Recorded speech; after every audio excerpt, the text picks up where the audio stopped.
Greetings and welcome to the Animal Wellness Podcast, the official podcast of Animal Wellness Action. Hi, I'm your host, Joseph Grove. On this show, we talk about animals from the perspective of people who care about them and have the ability to improve their lives by influencing culture and supporting laws and regulations. To stay up to date with all our news and information, subscribe to this podcast, receive our free newsletters and more, visit animalwellnessaction.org. Wayne Pacelli and Marty Irby are with me today. It's good to have them both back. Wayne is the president and founder of Animal Wellness Action. Marty is its executive director and chief lobbyist in DC. We have a fascinating show today. A lot of times we talk on the podcast about legislative issues, what's going on with various laws across the country that impact animals. This is an occasion where we are going to get philosophical, I guess is the best way to describe it, to really talk about some of the issues that underpin a lot of the motivations that propel animal advocates forward. A couple of weeks ago, we interviewed David Brooks. And during our conversation with David about his book, he referenced a book written by his wife, Taya Brooks Pryback. And the focus of the book seemed so interesting that I immediately began conspiring with him and others to get her on the show today. And I'm so grateful she has agreed. Her book, Enter the Animal, just came out February 2021, published by the Sydney University Press. Full title is Enter the Animal: Cross-Species Perspectives on Grief and Spirituality. It's easily available on Amazon. So I just want to say a great big Animal Wellness Action welcome to Taya. So thanks for joining us, Taya. Thank you for the invitation, and thank you for all your work for animals. Your work in particular really struck me as carrying the message of why bother with animals forward to a great degree. So what I hope in this conversation is just to kind of understand, the major themes of it, and to be able to give our listeners some good ways to respond to those who might say they're just animals, right? So why are you spending so much time and effort, money on animals, particularly in a world where the human condition seems more precarious than ever? So if we can, get your perspective on that, encourage a few folks to check out your book on Amazon.com and come away with a greater understanding of the animal as an emotional creature. I think we've done a lot of work for our brief time together. To kick us off, the subtitle, Perspectives on Grief and Spirituality. Grief seems very specific among the panoply of emotions animals might experience, and spirituality seems to be a very generalized or at least amorphic description of how one, as an animal or a human, might relate to the world. So if you don't mind, Taya, let's talk about animal grief first. Why did you focus on grief, not only as the focus of your PhD work, but in this book as well? Well, it's good to start with grief because I started with grief, and then as I was learning about grief and stuff, I got this idea for spirituality. I had kind of two aha moments, but we can talk about that later because they actually are related. What I actually wanted to know more about animals. I was like an activist, and my advocacy seemed to completely inefficient. I would tell people what's going on, because when you first realize what's going on, and I turned vegan immediately, practically overnight, and you want to tell it to everyone. Then you kind of realize no one really wants to know about it. And I thought, well, there's something wrong in either my presentation or in the information that I've got and I'm, passing on. So I said, well, let's sit down, let's focus on a project, and that's going to kind of force me to look at various aspects. And so I enrolled in this PhD program, and it was just the best thing I've ever done. It was fascinating. I'm still amazed. The topic of grief was kind of coincidental. I started off with something else, and then we kind of decided grief was better, sort of more specific. And at the same time, it's an emotion. So I was able to kind of look at all these aspects of, emotionality in animals, and it was useful from that perspective. But so the purpose eventually of the book was to build a theoretical framework for a more, realistic and kind of fair consideration of grief across species. Because before that, it was all a bit messy. People would go like, "Yeah, I'm sure other animals feel grief," and then there'd be all these assumptions about how it's probably not like ours, because supposedly they don't know they're mortal, supposedly they don't have the concept of death, and so on. And there are all these philosophical questions that people bring in that are not really directly related to grief, as other people agree too, as I found later. So I thought, let's have a closer look at these questions, and I spent a while doing that, and it's been interesting. And my conclusion is that grief is first and foremost an organismic response to loss. And that grief differs on an individual level rather than on a species level, at least for mammals and birds, but probably wider. So there's no such thing as like human grief or cow grief. It's a bit like when you break your leg. Like, what does a broken human leg feel like? Does it feel different from a broken dog leg? I mean, differences exist. Of course, I can have a higher tolerance to pain than you, but it's on an individual level. And same with grief, it will depend on our psychological constitution, the nature of the lost relationship, like who we lost, and things like that. What did that person mean to us? So anyway, I had no idea that there was so much information about other animals already out there, and about us too, because as I was learning about them, I was also learning about us, the human mammals, if you want, because that's what we are. And that's what people are saying. People that have read the book, they say that they learn a lot about themselves as well as other animals, and that's empowered them in both ways, kind of. So I trust that when people learn more about other animals, about how complex they are, psychologically, socially, and in other respects, they're completely comparable to us in just about anything that matters. And then, we will be better equipped to change our practices and our views, especially, because that's very important. We've been conditioned to not take other animals seriously, to not take their emotions seriously, to not take their interests seriously, or, even recognize they have some, emotions and interests. And we've been misled. And that's rapidly changing. People are tired of it. They're actually getting pissed off. I had this lovely experience once in the streets. I don't know if you want me to drag on with this or you have other questions, but anyway, I like to do different things, like sometimes I like to join activists in the streets. I like to cook vegan food. I like to, read and write. And so kind of you get a broader perspective on all these issues. And so we did this video challenge event. It's like when you go into the street and you offer people like a couple of dollars or a muffin, and in exchange, they agree to watch a short video. And this video shows some, standard procedures from animal husbandry, nothing extreme. I mean, it's pretty extreme, but it's legal. It's just something that, your state will have gone through regardless of where you are in the world. And so this guy at the beginning, he was like being silly and making fun of us, but eventually he sat down and watched through the film, and he was furious. He was going, why don't we know about this? Why don't they tell us about this on the TV, and so on. It's just like something we don't want to do to cause pain. And more people are realizing what's going on. And, they're standing up and they're saying, I don't want to support this. I trust the system, and it's normal to trust the system. Like, it's a big world, we can't monitor everything. So we have to trust the system to some extent. But, we've been betrayed. And people are realizing it, and they're saying, it's my money, I'm not going to support this, I'm going to go buy tofu or whatever. And people work hard for their money. They kind of care where it's going. And we do want to do the right thing. In the end, we see ourselves, everyone, I mean, right, there's some exceptions, but generally speaking, we see ourselves as good people, as moral, and we try to do the right thing.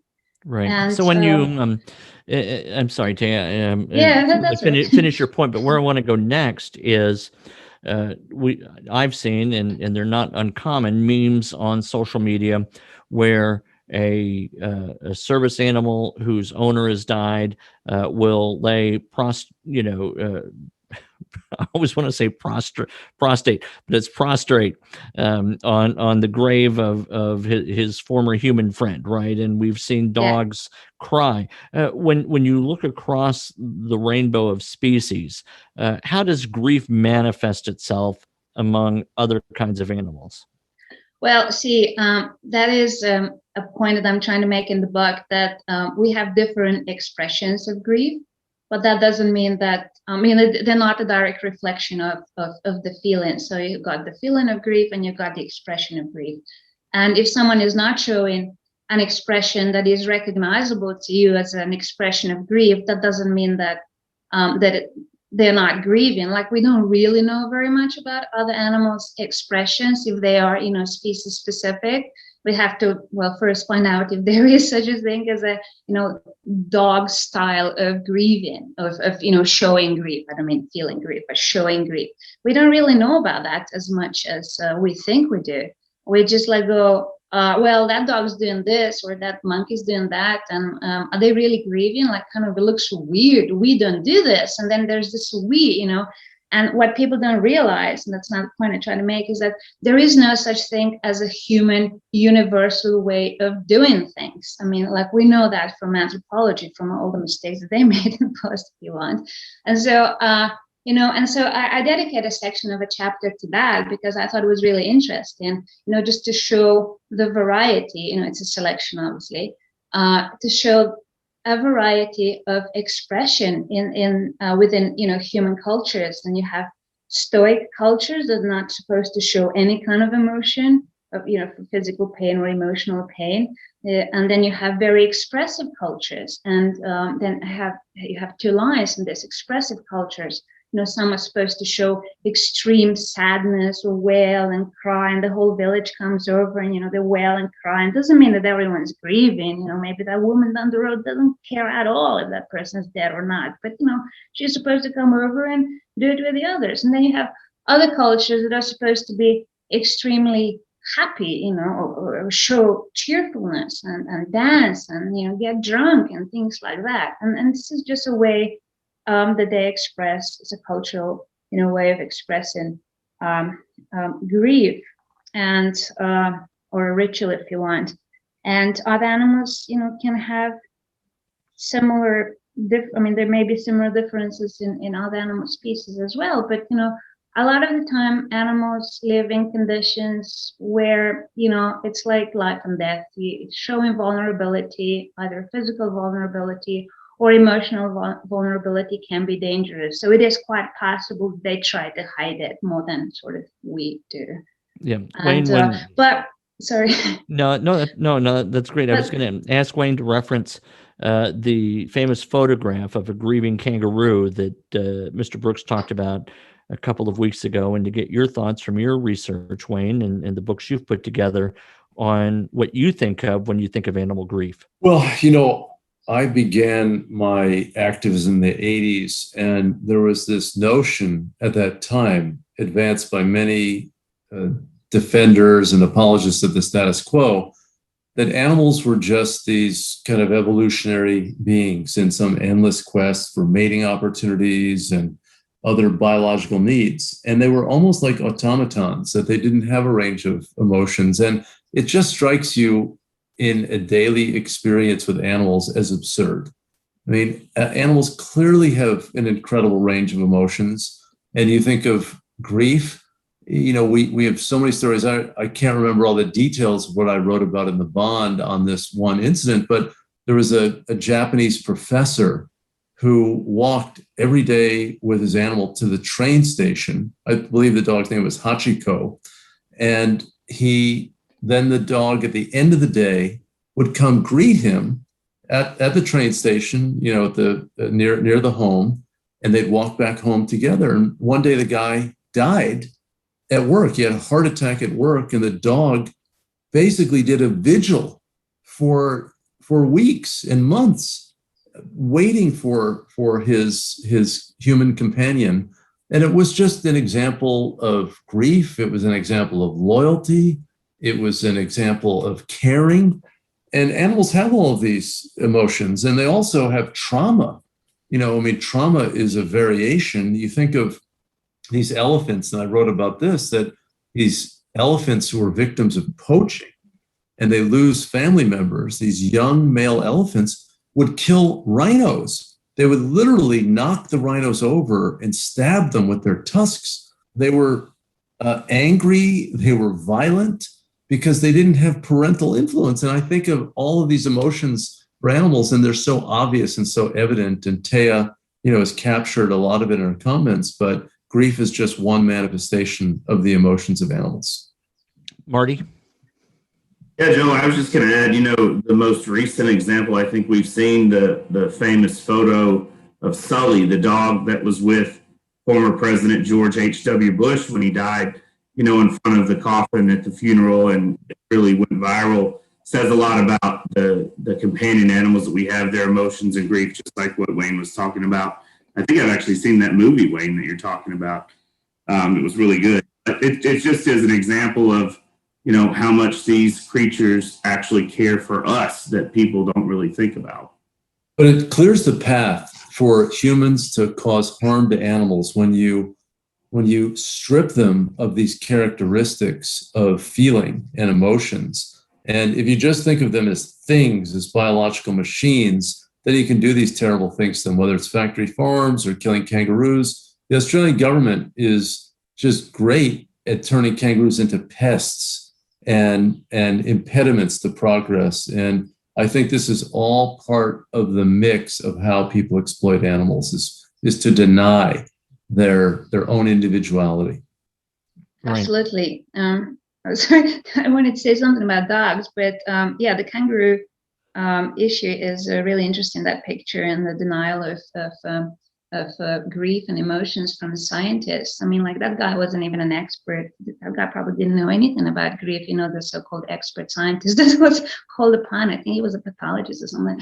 But, the first response was, well, as you said before, Wayne, like, yeah, he was probably trying to mate with her, or, he probably killed her, and, stuff like that. But that's, they've been conditioned to think like that, for the entire 20th century. People weren't allowed to think that animals have emotions, let alone talk about it. They would lose their jobs, they would lose their careers, and this is something that we are still trying to get over. Because current people are have been students of those people that practically couldn't talk about this at all, and there's still this idea hanging on, and we are trying to battle it and sort of go, come on, like open your eyes. Obviously animals have emotions. But the dogs that you mentioned, I actually thought about that because I was it was really fascinating when I discovered when I read about this so-called suicidal dogs. Have you heard of suicidal dogs? Those dogs that lose their human companion or some other companion, and they just kind of don't seem to get over it, and they kind of end up dying because they refuse water, and so they end up dying. And I realized that they have so-called complicated grief, and this is an actual thing in grief studies, and people are experiencing this, human people and other people. We have some normal grief when the period of acute pain lasts for a little while and then it starts to recede. And then you have complicated grief, where this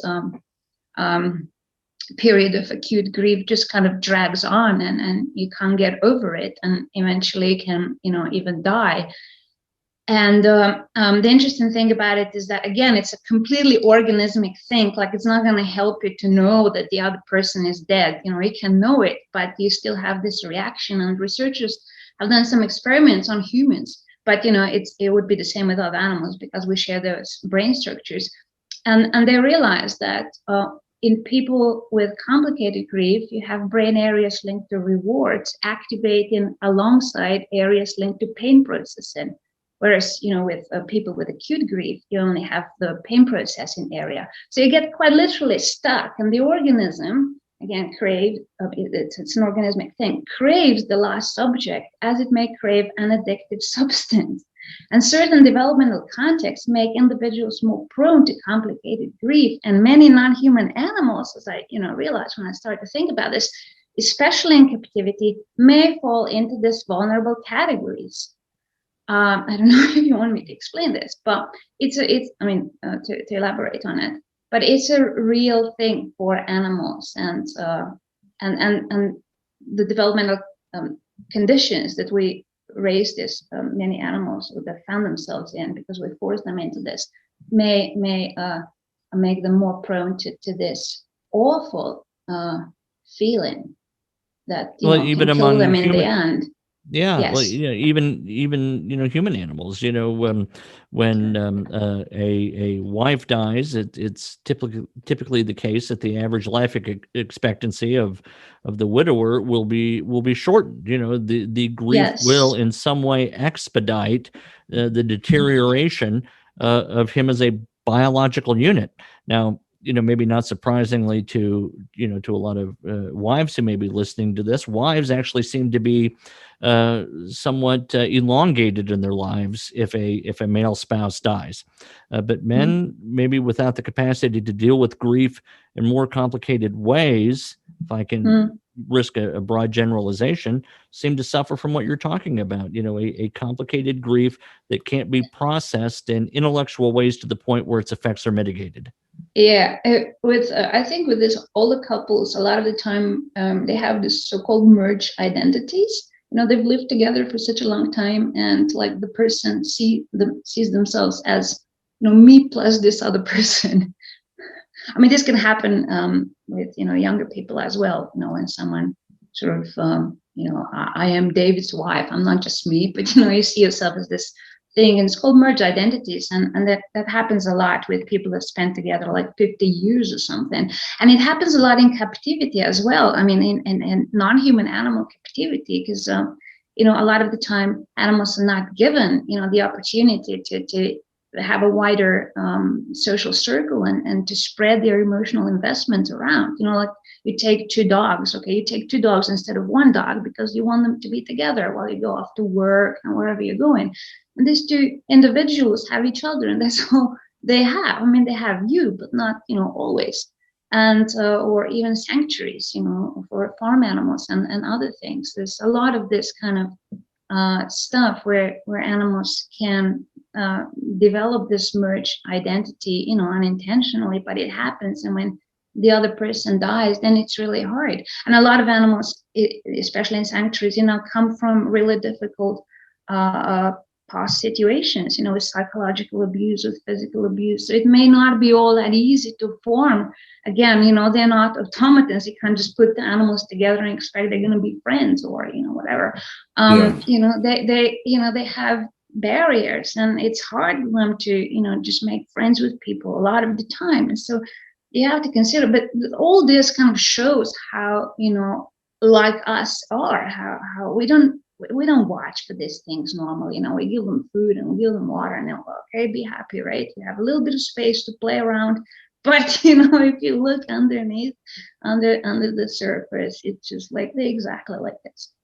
Go ahead, Wayne, and then I'll follow up after you. Sure, thank you, Joe. I think about this in the context of some of our campaigns. I think of wolves being killed in Wisconsin that we spoke about some time ago in basically a 50 or 60 hour period. Wisconsin hound hunters killed 1/4 of the state's wolves. When you kill 1/4 of the state's wolves, you're killing 1 or 2 or 3 pack members. What about the effects on the families of the survivors? I mean, these are the brothers and sisters, the alpha females killed. How does the alpha male react? I mean, this has to be a trauma. And I also think in a different way about mink. We've been working on mink farming, a subject that I want us to cover in a future podcast soon. Mink are wild animals. They are largely solitary. They are semi-aquatic.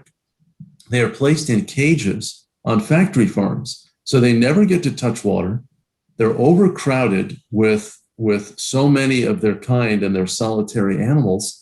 And we have learned that they are incredibly vulnerable to COVID-19, to the SARS-CoV virus. And is that a consequence of their being so stressed out and so vulnerable? We know that when we're stressed, disease is much more likely to afflict us. And I think we we don't even think about this with factory farmed animals. And then you put a wild animal in a factory farm situation, there has to be an assessment of the emotional component of our treatment of animals. It's not just the physical brutality, the physical harming and cutting or clubbing or shooting. There's even more to the suffering that these animals endure. Absolutely. Like my sheep live a great life, right? It's one of the best possible lives they could have. But we've had rain for 2 days and they have a lot of space here, but they were cooped in their barn because they hate the rain. And they were so anxious and miserable and they were like pacing around and stuff. And they have, an optimal environment. Think about all these other animals that don't, even have that are confined, as you're saying. No, it definitely is. And we are paying, like generally speaking, we are paying more attention to the body. Like for a long time, we have this cognitive stuff going like, oh, you can change everything, by just thinking it differently, like, right. And now obviously it's showing that is not quite the case. You may be changing your thinking while you're changing your body. That's a bit more likely, but it's not quite the other way. Yeah. So when you and I were corresponding prior to the podcast, I mentioned in one of our emails what I believe to be a broad misuse of the word dominion, and this has come up in some other podcasts. Human exclusivism, a term you use in your book to describe what I believe to be, if I'm interpreting it correctly, the failure to acknowledge that other animals besides humans can have these emotions. Is that a uniquely Western phenomenon? How do you see that permeate through global cultures? Well, have you ever heard of the weird population? That's us. It's an acronym for Western industrialized, educated, democratic, and rich. And apparently is the weirdest slice of the population, of the human population on the planet. And we are different just about anything to others, and others are a little bit more sensible about just about anything, including, seeing other animals as other nations. So yes, it's very Western. And even this, the self, seeing the self as an independent thing, once you reach adulthood or whatever, you're independent and you're all alone, basically. That's not what they're saying. They're saying you're strong and, you don't need anyone. But in the end, we're realizing that we really do need others. And it's not quite the way. And other cultures have the tendency to see the self more as an interdependent, which is closer to what actually is happening with the self, from a developmental perspective, and also later. We are social animals after all, and we will always need this kind of sociality. And what the West has done with this dominion and the separation is just, it's cruel. It's cruel to, the rest of the world. It's cruel to other animals. It's cruel to the planet, as we, realizing, and it's cruel to ourselves. We're social animals. That's what we are. We are, we are supposed to be together and to be nice to each other. And again, there was this myth about evolution, including, for humans, but especially for other animals, that it's all about, blood and fighting and copulating and stuff like that. But it turns out that cooperation is much more prevalent in all animal societies, and that's how we move forward, by stepping together and doing things together. And other animals, do what they can to avoid conflict, and this is what the wall talks about this, but others as well, Broom. And this is, conflict is not predominant. It's costly. It can be costly. People that are thinking about this stuff from their little cozy offices don't really kind of capture what it is like to be out there. You don't want to go out and just fight with everyone. It's crazy, and they don't do it, right? This may be a good time, because I think we're getting close to it, to talk about the other part of your focus, and that is spirituality. Now, it's one thing for, I think, many people to impute to animals the ability to feel complex emotions like grief. But I think if we were to talk to the average person, maybe who hasn't thought much about this kind of subject. The notion that animals might have a spiritual component to their lives is out there, right? I mean, you see what I'm saying? It seems implausible that something that we might broadly categorically see as a uniquely human feature could be found among animals. What do you mean by spirituality, and where do you see it in non-human animals? Okay. I think when it comes to these areas of spirituality and religion, we, human and other animals, have the propensity to first communicate with agencies in our environment, and second, to interpret things. The first one leads to spiritual engagement, in my opinion, and the second one leads to various philosophies and cosmologies, including religions. So now I won't pretend that I've solved, all the mysteries of our spiritual lives, but what I've done is to articulate an alternative view that I think makes more sense in terms of how we are in the world and how our bodies and minds work.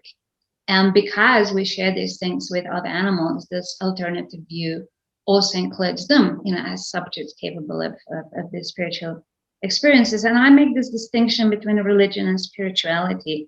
Religion will include a strong cognitive closure component, an interpretative component, whereas spirituality I see as an affective openness. So spirituality is a communication with agencies in our environment, and by agent in this context, I mean anything that is able to speak to me, that affects me, regardless of whether this phenomenon has agency on its own or not, like a rock, for example. You wouldn't think of a rock as something that has agency, but if it speaks to me, then it will have these agencies. And it may be easier to understand the kind of level of experience I'm talking about if you think of, like, you go to a place and this place feels like good or not, has good vibes or bad vibes, and so you're experiencing something, you feel it, but you don't really know what's going on, but your organism is communicating, and this is the kind of level I'm talking about. It's not very easy to explain, but I'll do my best. But it is this more immediate level of being, of relating. And I had two aha moments, as I was saying, that sort of brought about this thinking. One was when I first learned about the brain's automatic categorization system. We can go into details about that later, and its relation to the experience of awe. There's been some theoretical work done about that, and it's very interesting. But second, when I was learning about these attachment relations, that I didn't talk about, but that basically at the base of the discussion on grief. And attachment relations are vital to certainly to all mammals and to birds, and we're finding that others have these attachment relations too, crocodiles and so on. And they are formative. Like our systems, our brain, and our psychobiological regulation is not fully developed yet when we are born or hatched, and this develops in interaction with the caregiver.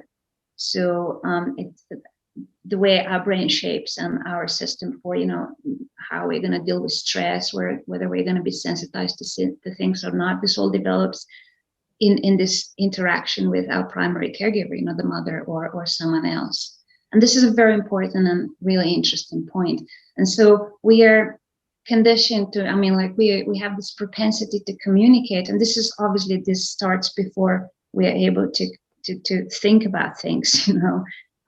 It starts in the womb. As soon as we are basically conceived, we are communicating with this space around us, and this space, and later the caregiver will be affecting us on multiple levels. So like we're lying there cuddling each other with our mom and stuff, and there will be all these agencies going, from us to them and from them to us. You could think of them as little arrows going backwards and forwards, carrying information, carrying messages. And we can't see them, we don't think about them, but they're there, and we can feel them, and they shape us. And same goes for adult cuddling and starts. And so I started to think that that's also how we communicate with other implicit agencies around us. That it's all really just an extension of the way our organism, as an inherently relational entity, communicates and engages with the world. And then when I say just, just an extension, I don't mean it in any diminishing or derogative way. It doesn't take anything away from the human. I think it's really quite amazing that some of the most beautiful things in life are also very simple and within reach of all of us. So I envision this capacity to communicate with space, with its agencies, invisible, intangible, and so on, as a possible explanation for our embodied spirituality, how we can have spiritual feelings and relate spiritually, to let our entire body enter this dance with whatever it is that is speaking to us and pulling us into this, interaction that we feel at this deep organismic level. And I think we can be pretty good at this, but a lot of the time we get distracted with the business and human life and the human world, and we don't pay much attention to this other, also very evocative and eloquent. Let me offer up what I believe may be an example of what I think you're saying, and then certainly your perspective as well. So, there are many times when I'll communicate with my dog, whose predominant emotion is hatred, anger, and contempt for everyone in the world but me. But the dog and I will be together. Let's say we're going to bed, and there will be a moment when certainly we're not exchanging words, but I almost feel an inarticulatable resonance with the dog, and I feel like we're kind of bonding in a way or communicating in a way that doesn't rely on any kind of quantifiable or measurable, observable language. The same way when perhaps a cat is laying in the sun in a soft spot and it is having what may be construed, if I'm understanding you correctly, is kind of a spiritual connection with that environment. Am I anywhere in the ballpark of what you're trying to say? Yes. I mean, it's really kind of hard to speak about it. That's why, I'm still trying to work out how to articulate it in a way that is, so people don't have to read the entire book for it. And I just recently received an invitation for Aeon to write something, and I thought that would be an interesting opportunity to put this into an essay that it's short and concise and in plain language. But yes, that is the level that we're talking about. My main point is that you have religions with interpretations, and that is really, we all interpret things in life. All animals, do this. We all do cognitive closure stuff. We want to know what's happening around us. We want to, even if we are wrong about what's happening around us, but we need a kind of explanation because it makes us feel safer. The world becomes a little bit more predictable, and we all do this, all animals, not just humans. And so religion has this strong component of that, the interpretative stuff. Of course, there's also emotion involved in religion, whereas this spirituality, this is a more immediate way that the body communicates. We still feel it, we perceive it, but we're not sort of reflectively directing it. We're kind of letting the body be and do their own stuff. And I think that even though I'm not very articulate right now, I think that people, if they stop just to think for a second, or rather to feel it, they will know what I'm talking about. Do you? Do you? Well, Marty? I think Wayne, I do. Do you know what I'm talking Wayne, do you? Do you feel it? Wayne is wearing a white T-shirt, and his hair is such that whenever I'm not looking at him directly, he looks like Simon Cowell. Okay, let's put it a different. Let's talk about the brain categorization stuff, which is how I got to this in the first place. So we have this lovely thing that's called the automatic categorization system that our brain does, and it helps us navigate in life and simplify life and stuff like that. This categories and concepts are based on experience and on learning. And once we develop this context or this category, we process sensory data through this acquired concept. So, for example, you learn the concept of a table, like a surface with 2 legs or whatever, or 4 legs, sorry, And we will then recognize other tables as tables, even if they look different. And just about everything in life follows this pattern. So we learn about, it's also very vulnerable to prejudice. That's how we end up seeing completely comparable individuals, like a pig and a dog, in two different lights. One as food, the other one as pet. But so we learn these categories, and for human awe, for awe generally, but in the human context, they're theorizing that you can be sitting somewhere or standing or whatever, walking, and you experience this thing. There's this encounter between you and some phenomenon that doesn't kind of fit into any kind of category. And we're talking about automatic processes here. And it doesn't fit not just because it's not known, not familiar, but it could be so broad psychologically that you just can't squeeze it into anything with boundaries. And then you have this moment of tension. And again, this happens at a completely automatic level. You're not reflectively directing it. You have this moment of tension, and that is when you experience awe, that it generates this awe thing. And you can then kind of try to get out of it as soon as you can, especially if it's something frightening, or you can engage with it and enter this dance with animacy, as I call it. Does that Wayne, make more sense? I do want to get Wayne, and I am contractually obligated to turn to Wayne every 5 minutes. So I'm 7 minutes into the last time I called on him. So Wayne, No. How is this issue hitting you? Well, I think that this whole broader issue is that we have not scratched the surface of our own understanding of human emotions. And when we then start thinking about the complexity of this issue with animals, we're just in an early stage of assessing this. So I think, Thea is doing important work in focusing on this whole category that we as a cause have not spent enough time on, and we as a society have long been in denial. I'm just going back, to the human health, mental health issues. We didn't even treat this as a serious human health concern for a very long time. And now when we're really talking about grief and other animal related feelings, it's just a big category that we need to unpack as individuals and as a society. And have you seen any examples in any of your research where, and this maybe goes more towards the religion side of spirituality that's the focus for so many people, but have you seen anywhere anything that indicates animals might be in search of a higher power? Do you ever see worship of a rough kind in the animal kingdom? There are people that are working on the religion aspect, but I didn't actually pay a lot of attention to that because I was interested more in this organismic emotional aspect of it. But I don't know. That's a complex one, and I'm not looking for high power. This is again something.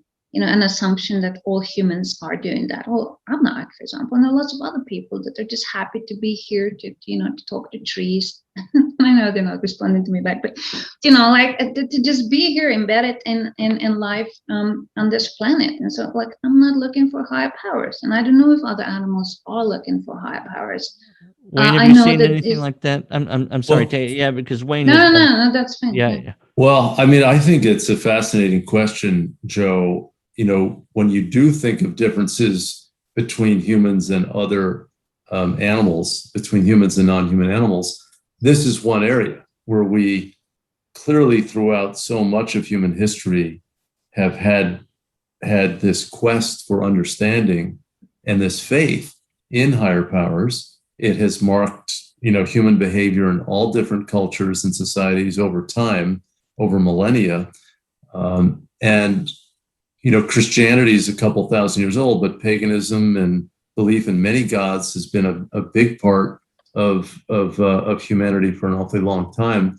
I haven't heard much about it in animals, but again, I don't think that we need to have equal abilities to think through questions in order to grant animals more moral consideration. There are definite differences between humans and non-human animals, but I'm just not sure those differences are relevant in determining moral worth. And I think, that was Peter Singer's point, another Australian in writing Animal Liberation, nearly 45 or 50 years ago, that it's the capacity to suffer that's the most relevant moral criterion. And suffering clearly has emotional dimensions that we are denying, and that animals' feelings and emotions need to be factored into our calculus, our moral calculus of how we wield our power over other creatures. Sure, and absolutely, and I hope not misconstrued was my point to the extent that No, I would didn't. agree with you completely. With you, I wasn't. No, I think it's a really important and interesting question. I just wanted to make sure that when people do believe that there are differences between humans and other animals, that we don't just say, well, that means that we can do whatever the heck we want with animals. That is not. Another thing that humans seem to think is that other animals don't have any moral codes. They don't have any rules about anything. Well, they do actually. They're not just acting randomly. They have very strict behavioral codes in their societies. They may not be like ours. Again, who's us, right? Humans have very different ones too. Well, they do, but a lot of scientists, I think, have tried to explain altruism in selfish terms for animals, that they only do this because then if others do it, then the herd is going to be protected, as if again, this is part of this whole biological machines issue. And I think that they feel empathy for other creatures and they act in their interest, and you see it all the time. And I think that is another really important point. They do have moral codes, they do have feelings, they act on those feelings. And many of those feelings are generous feelings and protective feelings. Yeah, and they want to be happy, and they want to live in a environment that provides enough food and shelter and space. And they want to raise their children. They want to interact with their friends. They want to have a capacity to make friends and things like that, just like us. And they are like us in everything that really matters. What do you see as the best way to get people to understand that because these animals feel, they have these emotions, they have this spiritual component, that they deserve better protection? How can we evangelize that message across the world? I think first, just showing that animals are, other animals, non-human animals, are capable of doing that is, it just makes us hate them more. Like if someone is, my initial idea was, well, if we show that they are, they can live independently, they have the same needs and the same desires, and we get rid of all this stuff that we've accumulated with the dualism and the Cartesian stuff and the dominions and blah blah, and just see them as equal. People will automatically do that, but it's not quite that simple. I think we need to truly understand where our prejudice comes from, that it's something that we learned. It's not something that, other animals have done or whatever. We don't deserve anything better. Everyone deserves good stuff, right? It's just we need to unlearn that, and we need to be comfortable. We need to sort of realize that if someone else has something, that doesn't take it away from us necessarily. Potentially the world is big enough for everyone to be happy, and the less we kind of compete about things and for things, the happier we will be. So I think it's just beautiful the way that we feel when we do something good, and I think that people know that. I think deep down people are happy to help and to see others happy, and we're just conditioned to run madly around and trying to be the first and this and that. But if we just slow down a little bit, see where this brought us. Like, we have a devastated planet, everyone's suffering all over the place. Do we really want to live in a world like this? I don't think so. Yeah, I think when we interact with animals, especially when people who do harm to animals try to explain what they do. They detract from the animal's characteristics. They minimize the things that these animals are and the way they behave. And then they try to add to themselves. They try to attach some social benefit to what they are doing. Oh, we're killing kangaroos because the kangaroos are going to starve to death. We're actually helping them by killing the kangaroos. We are, killing these wolves because, the wolves are going to hurt livestock. This is the complexity of our human rationalization, our denial on one hand, and then our selfish explanations on the other hand. And the need, this internal need for consistency, that's a fascinating topic that I've just started to read about. Again, this is nothing reflective. It's like this deep need to be internally consistent, having our actions sort of reflect our feelings. And in these cases, they don't. And so people try to rationalize it, as you were saying. But slaughterhouse workers are an interesting thing. An example. I talk about that too, and I was fascinated by that whole phenomenon of they're suffering, another victim of the human greed for meat and other products, and then all this abuse, the extra abuse, the additional unnecessary. Everything is unnecessary, but that additional violence that happens in the slaughterhouse, I think.